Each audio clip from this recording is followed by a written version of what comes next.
សមាគមអ្នកសារព័ត៌មានវឌ្ឍនភាពសង្គមនាំយកអំណោយសប្បុរសជនប្រគល់ជូនលោកយាយពីរនាក់រស់នៅគ្មានទីពឹងនឹងចៅនាថ្ងៃអាទិត្យ13កើតខែអាសូចឆ្នាំម្សាញ់សប្តស័កពុទ្ធសករាជ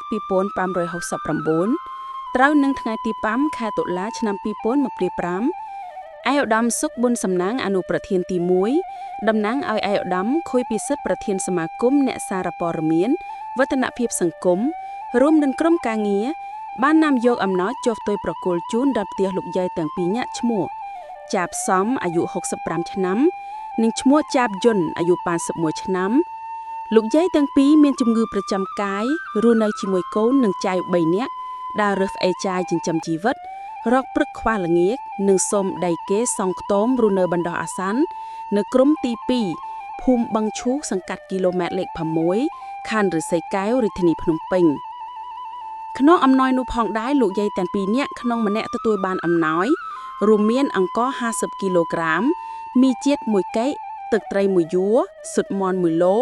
និងកញ្ចប់ថវិកាដោយឡែកចៅលោកយាយទាំង3នាក់ដែលកំពុងសិក្សានោះក៏ទទួលបានសម្ភារៈសិក្សាមួយចំនួនផងដែរក្នុងអំណោយដែលបានផ្ដល់ជូនដល់លោកយាយទាំងពីរនិងចៅខាងលើគឺជាអំណោយសប្បុរសធម៌ពីលោកជំទាវកិនលីដាទីប្រឹក្សាជាន់ខ្ពស់សមាគមនិងឯកឧត្តមអុកស៊ីណាទីប្រឹក្សាសមាគមនិងលោកកេតុសំអាតហៅទីនលោកជំទាវកិនលីដាក៏បានផ្ដាំផ្ញើសាកសួរសុខទុក្ខលោកយាយទាំងពីរថែទាំសុខភាពជាសំខាន់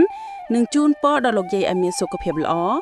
មើលថែទាំចៅដែលកំពុងរៀនសូត្រដើម្បីមានចំណេះវិជ្ជាជាស្ពានទៅអនាគតឆ្លៀតក្នុងឱកាសនេះក៏សូមជូនពរដល់សប្បុរសជនទាំងក្នុងនិងក្រៅប្រទេសបងប្អូនជនរួមជាតិសូមមានសុខភាពល្អបរិបូរណ៍កម្លាំងកាយមាំមួនជន់អាយុយឺនយូរប្រាជ្ញាវាងវៃនិងសម្ប្រកបតែនឹងពុទ្ធពរទាំង4ប្រការគឺអាយុវណ្ណៈសុខៈពលៈកំបីឃ្លៀងឃ្លាតឡើយ